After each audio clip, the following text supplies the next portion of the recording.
Meet Charlene Dance, Global Marketing Director at Strength of Nature. After creating Dream Kids, beautiful textures, and relaunching multiple brands under the Strength of Nature portfolio, Charlene made it a point to support women beyond their beauty needs as Strength of Nature's Global Marketing Director.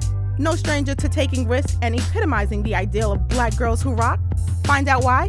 She's the boss.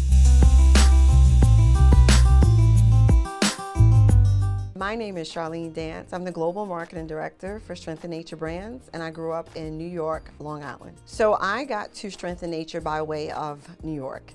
And what brought me to this place was the beginning of my career, which is very unique. I started working with women that were HIV positive.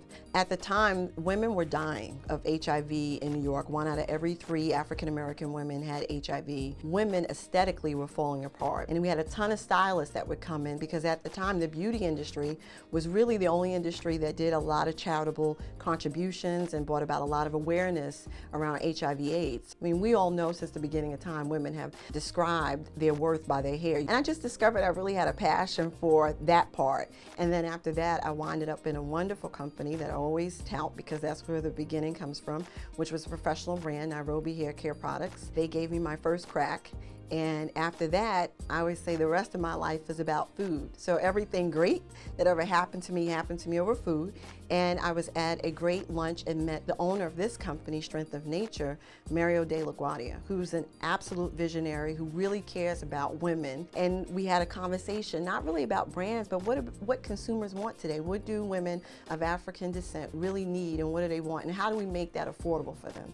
I think it's important to know that we didn't always have an array of products so available to us that worked. And I think it's really important to celebrate the fact that we're no longer monolithic. I say that 100 times because years ago you would look and you would see maybe it was one style we were all wearing the afro, or then everyone remembers the Jerry curler. There was just always this movement towards one type of style. But today, there's so many beautiful women. I mean, I can walk into a room now today and see 200 women in the room, and every single woman has a different hairstyle.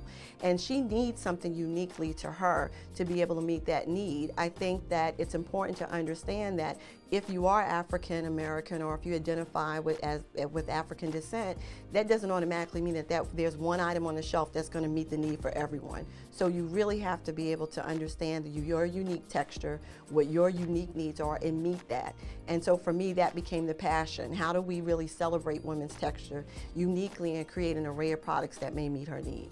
As Global Marketing Director, my job is to actually create the strategy and work with the team to ensure we have return on investment in terms of the execution. And so I do that with all the brands. Additionally, I work with the research and development team in terms of making sure that we're creating products that women are going to love. I guess the title itself talks about global marketization, which is happening today. So global marketization is huge. We've got to understand our audience no longer just exists in North America. So when we create programs and campaigns digitally, we need to understand that we're going to have people looking at it from London to Dubai to South Africa. So we have all of these consumers now coming to our pages. We do have some international voices as well. So it's really important to realize when you're creating a plan, it sounds a little big, but you're creating it for the world now to see. So it's very important to think about your strategy in a global way. I'm so proud of the fact that we make our products right here in America. Our products are made in America. We actually are the manufacturers. We have about 350,000 square feet of space that we make sure that our products are meeting the standards, they're going out with integrity, and that we can be sure that when that consumer shows up to the shelf that we're there to greet her at a price point that's affordable, and we know that we've intimately touched that product to make sure that that product's going to meet the promise we're telling her it will do for her hair. I just love the relationship that Black women have with hair right now.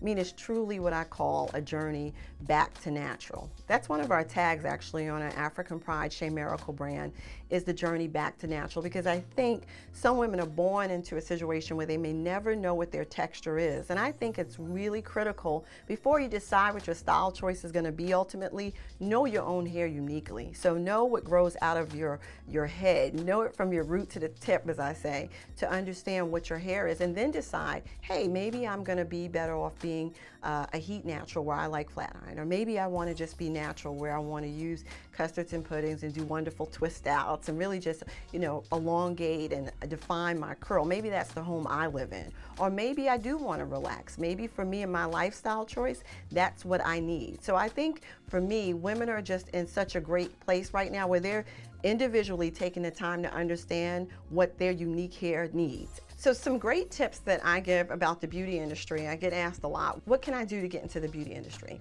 And I would say internship. This is an interesting point. Internships are at an all-high decline. And the reason that is because people really want things right now. When you don't understand that you have to do the work in order to get to where you're going. You have to put in the time and get the experience under your belt. You cannot just walk into an office and say, I like beauty and I want to do it and let me show you how. Well, what is it that you want to do? What is the do?